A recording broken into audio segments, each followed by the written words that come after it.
Hola a todos, mi nombre es Raúl Clemente, soy licenciado en Psicología en las menciones de Psicología Clínica y Psicología Social.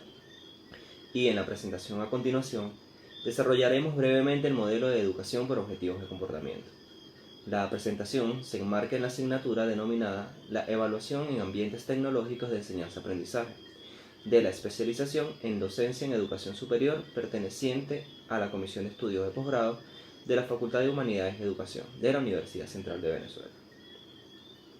Durante la presentación hablaremos sobre concepción de evaluación que maneja el modelo, sus representantes principales, los supuestos básicos en los que se fundamenta, paradigma en el cual se ubica, veremos también un ejemplo de aplicación del modelo en el área educativa y por último algunas críticas.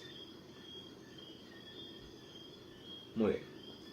El modelo de evaluación por objetivos de comportamiento generó en el campo educativo un paradigma pedagógico que ha acompañado a la educación durante un largo periodo, desde su formulación inicial por Ralph Tyler en 1950. Desde Tyler se centró la evaluación en los logros, en el rendimiento de los alumnos, más que en otras variables del proceso.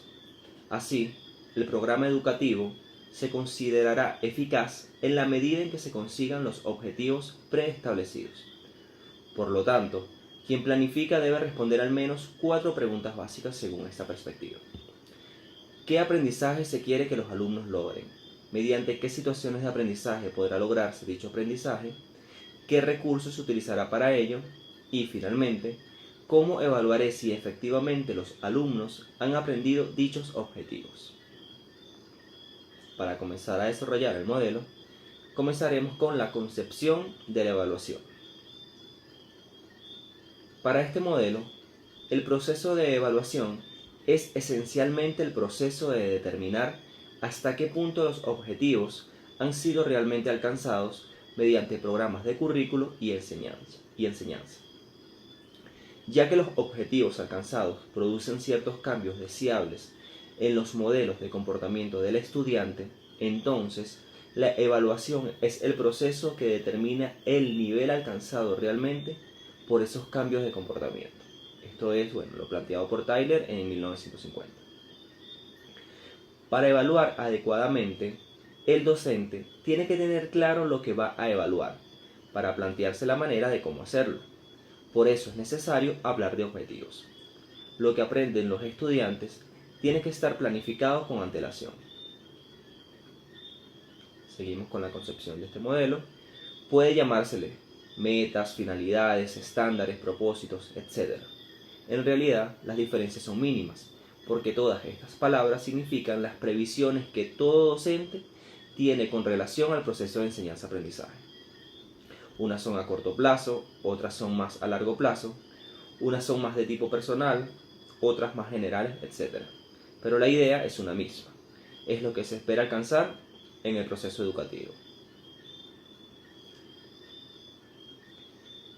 Esto que se ha venido desarrollando quiere decir que el poder plantear sus objetivos es una fortaleza de todo docente, ya que le permite modelar el proceso de acuerdo con la circunstancia y el contexto especial de sus estudiantes. Expresar explícitamente los objetivos, metas y misiones facilita enormemente las evaluaciones, las comparaciones en el grado de avance, las tomas de decisiones y las causas de fracaso, entre otros factores. El planteamiento de objetivos, claros, reales y bien formulados, constituye un requisito indispensable para una exitosa planificación, evaluación y desarrollo docente. Los objetivos dan coherencia, flexibilidad y funcionalidad al proceso educativo. Un objetivo didáctico bien formulado determina la forma de trabajo del estudiante, es decir, que un buen objetivo plantea claramente qué ejercicios pueden plantearse a los estudiantes. De la misma forma, dejan ver las tareas que se pueden sugerir para que logren ciertos dominios. Ok, esos fueron, la concepción de evaluación que se maneja para este modelo. Ahora veremos los representantes principales que han desarrollado dicho modelo. Primeramente tenemos a Ralph Tyler, el fundador del mismo, y dos continuadores de los más influyentes dentro de este modelo, que son Robert Mayer y James Popham.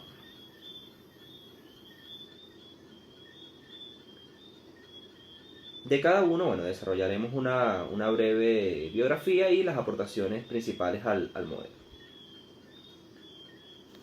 Ralph Tyler nació el 22 de abril de 1902 en Chicago, Illinois. Fue criado y educado en Nebraska. Obtuvo su doctorado en la Universidad de Chicago en 1927. En 1949, luego de dedicarse a la enseñanza y al asesoramiento escolar, escribió Principios básicos de currículo e instrucción, el texto base de este modelo, por lo cual es considerado como el padre de la evaluación educacional. Dentro de las aportaciones principales al modelo de este autor se encuentran el haber presentado un esquema en la elaboración de programas que comenzaba por no perder de vista el contexto social y al estudiante. Se basó en las teorías del aprendizaje que estaban desarrollándose con base en estudios de laboratorio experimentales. Planteó que las actividades deben organizarse de tal manera que tengan una secuencia tanto lineal como transversal, así como definir qué es lo que se quiere desarrollar, es decir, ya sean conocimientos, habilidades o actitudes. Y bueno, finalmente estableció que la finalidad de la evaluación reside en el análisis de la congruencia entre los objetivos y los logros. Uno de los continuadores principales de este modelo fue Robert Mayer, el cual nació el 10 de junio de 1923, originario de Cleveland, Ohio. El mismo fue un psicólogo estadounidense y autor reconocido de distintas temáticas. Se graduó en estudios en psicología de la Universidad de Ohio en 1950. Trabajó exitosamente como investigador científico para la Oficina de Investigación Humana. Dentro de los aportes principales al modelo se pueden mencionar el desarrollo de un sistema muy acertado para la redacción de objetivos instruccionales, el énfasis en los objetivos específicos, es decir, aquellos con los cuales opera el profesor en el aula de clase, el establecimiento de 4 criterios para un buen objetivo de aprendizaje, es decir, la persona a quien va dirigido, la conducta o comportamiento específico que debe demostrar el estudiante, el contenido, las condiciones en las cuales debe demostrar este comportamiento y los criterios que nos permiten conocer el desempeño del estudiante, es decir, si ha logrado o no dicho objetivo de aprendizaje. Y bueno, concibió la evaluación como la verificación del cumplimiento de los indicadores de logro, en calidad de comportamientos manifiestos y evidencias representativas del desempeño del estudiante por medio de instrumentos de evaluación. Un tercer continuador de este modelo es James Popham, nacido el 31 de julio de 1930. Graduado de licenciatura en filosofía en 1953 en la Universidad de Portland. En 1954 obtuvo su título de maestría en educación. Dentro de los aportes principales al modelo se pueden mencionar el haber promovido la instrucción programada, la cual consistió en experiencias de aprendizaje cuidadosamente secuenciadas. Impulsó el uso de la medición criterial con la finalidad de poder ubicar lo más exactamente posible al individuo dentro de una escala de rendimiento según los objetivos alcanzados. Esta medición se hacía tanto al inicio, es decir, una estimación previa, y al final del curso. Discutió los usos y abusos de las pruebas estandarizadas como mecanismos inadecuados de medición de la evaluación, y finalmente concibió la instrucción como la escogencia, organización y aplicación de la experiencia de aprendizaje necesarias y adecuadas para que el estudiante alcanzara los objetivos propuestos. Ahora pasaremos a desarrollar los supuestos básicos de este modelo. Para este modelo, educar significa modificar las formas de conducta humana. Conducta en el sentido amplio que comprende tanto el pensamiento y el sentimiento como la acción manifiesta. La labor de los establecimientos educativos, según este modelo, debe concentrarse especialmente en las carencias o vacíos graves que aparecen en la formación actual de los estudiantes. Para identificar estas necesidades, deberán realizarse investigaciones que permitan identificar precisamente esas carencias o necesidades, para establecer la situación actual de los educandos, para comparar esa situación con las pautas aceptables que permitan ubicar dichas carencias. Se sugieren los objetivos en relación con las condiciones de la comunidad, apuntando a condiciones normales o deseables. Es decir, luego de la investigación se obtienen cuáles son las carencias y se plantean los objetivos educativos orientados a abordar dichas carencias. El propósito del enunciado de objetivos es indicar los tipos de cambios que buscamos en el estudiante para poder planificar y desarrollar las actividades didácticas de manera que haga posible la conquista de los objetivos, o sea, que se promueva cambios en los alumnos. Continuando con los supuestos básicos, en este modelo se plantea que la forma más útil de enunciar objetivos consiste en expresarlos en términos que identifiquen al mismo tiempo el tipo de conducta que se pretende generar en el estudiante y el contenido del sector de vida en el cual se aplicará esa conducta. Dentro de los supuestos también se encuentra que la evaluación es real y objetiva, es decir, parte de lo que se ha trabajado y busca productos concretos que los estudiantes puedan hacer. No interesa tanto lo que saben o que dice que saben, sino cómo lo aplican y qué hacen con ello. No está en contra de los conceptos y otros aprendizajes relacionados con el conocimiento, pero aclara que deben aplicarse y evaluarse en dicha aplicación, no en su repetición. La evaluación no se ve ni como sorpresa ni como trampa, es decir, está claro, tanto para el docente como para el estudiante, qué es lo que se quiere, cómo se logra y cómo se controla. El aprendizaje se ve como una serie de conductas aplicadas a resolver problemas concretos. En este mismo modelo, la evaluación es una actividad más dentro del proceso de enseñanza-aprendizaje. No tiene por qué tener un carácter especial. Ahora pasaremos a desarrollar lo relacionado con el paradigma en el cual puede ubicarse este modelo.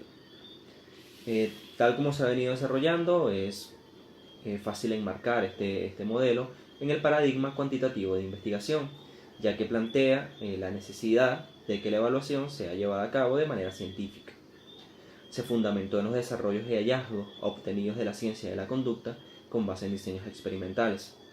Elaboró un método sistemático de evaluación educacional que era una evaluación orientada en los objetivos educativos. Concibe la enseñanza como una implementación tecnológica de los principios derivados de la ciencia del comportamiento. Se desarrolla un conjunto de técnicas que buscan un fin preestablecido. Su tecnología evaluadora requiere el desarrollo de instrumentos de medida, tales como test de rendimiento académico, que refieran directamente a los objetivos propuestos. La clave del modelo reside en la definición operativa de los objetivos del programa, esto es, la determinación de los objetivos en términos de resultados de aprendizaje observables en comportamientos específicos del alumno. En palabras de Tyler, la filosofía del aprendizaje y todo lo desarrollado en la psicología del aprendizaje no solo incluye conclusiones específicas, sino que abarca también la formulación unitaria de una teoría que ayuda a definir la naturaleza del proceso de enseñanza, cómo ocurre, en qué condiciones, mediante qué tipos de mecanismos, etc. Para Tyler, el conocimiento de la ciencia del comportamiento permitía, en principio, distinguir qué cambios pueden esperarse en los seres humanos como consecuencia de un proceso de aprendizaje y cuáles estarán fuera de todo alcance. Distinguir los objetivos fáciles de alcanzar de los que probablemente requerirá mucho tiempo o cuyo logro será casi imposible en el nivel de edad pretendido. De igual forma, permitía conocer cómo presentar de manera gradual los objetivos que fueran alcanzables, ya que esto ofrecía una idea aproximada de la magnitud del tiempo requerido para lograr un objetivo, así como también señalaba los niveles de edad en los cuales la aplicación del esfuerzo era más efectiva. De igual forma, para Tyler también, los conocimientos de las ciencias del comportamiento permitían conocer las condiciones requeridas para aprender ciertos tipos de objetivos, conocer los tiempos requeridos para lograr en los jóvenes ciertos tipos de cambio, identificar que las enseñanzas sean compatibles entre sí, es decir, que se integraran y fueran coherentes y se reforzaran mutuamente. Muy bien, tras haber visto los supuestos básicos, los representantes principales y el paradigma en el cual se ubica, vamos a ver ahora un ejemplo de implementación de este modelo en el ámbito educativo. Para ello, voy a echar mano de mi propia experiencia como docente para explicitar este modelo dado que en mi experiencia docente es un modelo que he implementado, ¿sí? Entonces, como podrán ver en las láminas, se muestra fragmentos del programa de la asignatura, una asignatura denominada Introducción a la Psicología Clínica de la Escuela de Psicología de la Universidad Central de Venezuela. Ahí podemos ver claramente el objetivo de aprendizaje específico. Ahí es donde nos relacionamos con el modelo de evaluación por objetivos de comportamiento. Fíjense que el objetivo de aprendizaje específico dice que el estudiante conozca las distintas modalidades de práctica clínica en psicología, es decir, concepciones de lo psicológico, concepciones de problemas psicológicos y estrategias de generación de tecnología y las implicaciones que tenga cada una de estas concepciones, ¿sí? Ahí ven el contenido, tiene que ver con el conductismo, los modelos SR, SOR, interconductual, el análisis experimental de la conducta, el análisis histórico-conceptual, entre otros, ¿sí? Todos elementos de lo que es el conductismo como filosofía y del análisis conductual como ciencia de la cual se derivan algunas tecnologías. Si bien en este modelo se habla de competencias conceptuales, es decir, de competencias, se tiene lo que se denomina indicadores de logro, que es lo más cercano a lo que pudiésemos considerar como objetivos, tal como se han venido comentando, ¿no? Fíjense que son objetivos muy específicos, que son, digamos, de los cuales se pueden obtener evidencia concreta en cuanto a si el estudiante lo está mostrando o no, ¿sí? Fíjense, ahí están los indicadores de logro, los cuales dicen: el estudiante hace referencia a los elementos estimulares y de respuesta para definir el comportamiento. Es decir, cuando nosotros le coloquemos al estudiante una situación, para él analizarla, tendrá que hacer referencia a elementos estimulares y de respuesta, ¿sí? Básicamente es eso.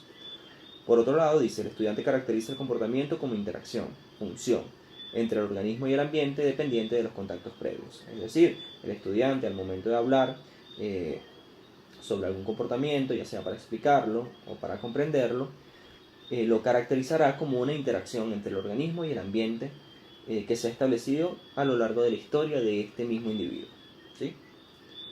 Y finalmente, el último indicador de logro es que el estudiante reconoce cuando alguna actividad en el quehacer del psicólogo consiste en una práctica filosófica, teórica, tecnológica o profesional, y cómo se relaciona con el resto de prácticas, ¿sí? El estudiante podrá saber, cuando se le presente algún tipo de ejemplo sobre el quehacer del psicólogo, podrá saber si eso es una práctica filosófica, si es teórica, tecnológica o profesional, ¿sí? Eso es lo que dicen, digamos, estos indicadores de logro, que pudiesen considerarse como objetivos, tal como se han venido desarrollando. Ok, para seguir ejemplificando este modelo, podemos pasar a la evaluación y podemos ver cómo se llevó a cabo, ¿sí? Esta unidad que evaluaba estos objetivos específicos se evaluó de dos maneras: un análisis, es decir, un trabajo escrito, el cual los estudiantes realizaron en sus casas, y una realización de análisis presencial. Ambos giraron en torno a la identificación de estos elementos que vimos anteriormente, ¿sí? Se les colocó un texto en el cual ellos tenían que identificar a qué modelo se hacía referencia, cómo concebía el problema de la conducta y qué crítica se pudiese hacer desde el análisis conductual. Y además también se les pidió, ya en el trabajo escrito, que entrevistaran a personas que hablaran sobre cómo explican el comportamiento, cómo explican el comportamiento considerado anormal, y el cómo para las personas lo cambiarían, ¿sí? E igual que en la evaluación presencial, ellos tenían que identificar a qué modelo se asemejaba y hacer críticas del análisis conductual. Cuando hablamos de crítica, es ahí donde ellos tenían que mostrar que concebían el comportamiento como una interacción, como una función entre el organismo y el ambiente, dada por las interacciones previas, y haciendo referencia obviamente a los elementos estimulares y de respuesta. Es decir, tal como venimos desarrollando, los objetivos planteados determinan de manera clara la manera en que se va a evaluar.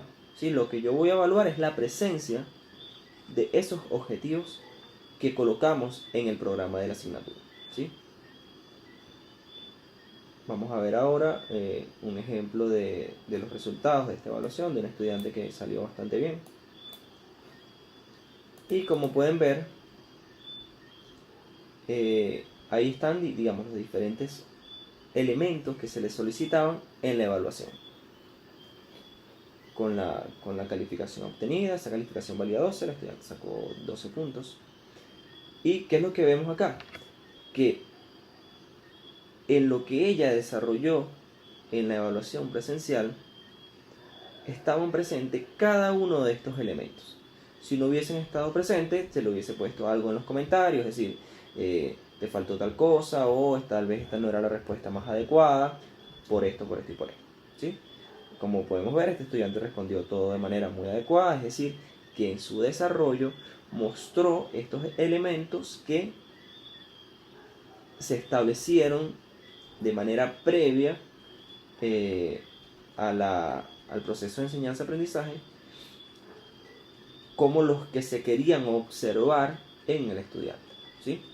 En este caso, bueno, son objetivos principalmente conceptuales, de saber identificar ciertos elementos en textos, en textos teóricos principalmente.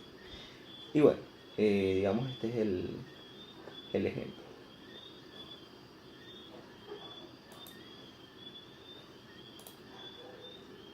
Finalmente, bueno, podemos pasar a lo que son las críticas al modelo. Y lo que se le critica a este modelo es la posición ahistórica y apolítica. Es decir, Tyler y los diferentes continuadores concebían este modelo como neutral, ¿no? Como aislado de las condiciones históricas y políticas en las cuales se encontrara, ¿sí? Digamos, una suposición de que al plantearlo de esta manera, con esta sistematización, se podían dejar de lado estos elementos, digamos, que pudiesen haber sido considerados como obstaculizadores o intervinientes inadecuados para el planteamiento educativo. Y bueno, se le critican estos elementos. Otro de las críticas que se le hace es un énfasis en la eficiencia y el servicio. Es decir, se planteaba la educación como para servir a la sociedad, ¿sí? No habían elementos críticos. Sin embargo, actualmente, en los desarrollos más actuales, la crítica misma puede ser considerada un objetivo de comportamiento, ¿sí? No necesariamente por el hecho de plantear objetivos quiere decir que no se pueda plantear la crítica como un objetivo válido, ¿sí? Uno puede aprender a criticar y uno puede enseñar el ser crítico, ya sea con los aspectos sociales, con los aspectos políticos, o en cualquier aspecto. Otra de las críticas que se le hace es un interés fundamental empresarial. En ese momento específico, digamos que la educación estaba eminentemente direccionada a la consecución de un empleo a futuro, ¿sí? De generar el empleado ideal, al capitalismo imperante al modelo capitalista imperante en ese momento histórico específico, posterior a la Segunda Guerra Mundial. Otra de las críticas que se hace es la concepción tecnológica de la educación, el currículo y la evaluación.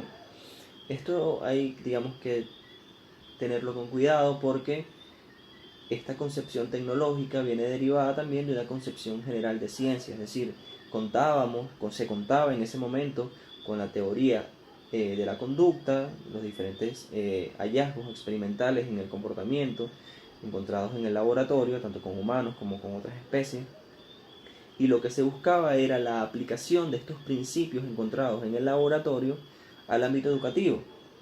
Y digamos, esto no está mal en sí mismo.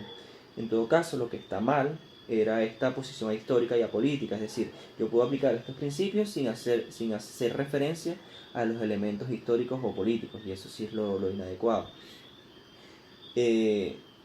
Y bueno, esto también puede tener que ver con una confusión entre lo que es tecnología, entre lo que es profesión, entre lo que es ciencia en sí misma. y que se haya querido, digamos, transferir de manera directa la tecnología experimental a un ámbito específico, en este caso el educativo. Si ya lo vemos más como a nivel profesional uno puede disponer de estos principios teóricos, de estas tecnologías, pero siempre ajustadas a los aspectos contextuales en el cual se va a aplicar este conocimiento. No es una aplicación aislada o neutra, no. Es una aplicación que tiene que atender a las problemáticas específicas que enfrenta esa comunidad en particular. Y por último, una de las críticas que también se le hace es que emite juicios sobre el producto final. No permite modificaciones al programa a través de su desarrollo. ¿Sí? Y bueno, espero les haya servido la presentación. Esto ha sido todo.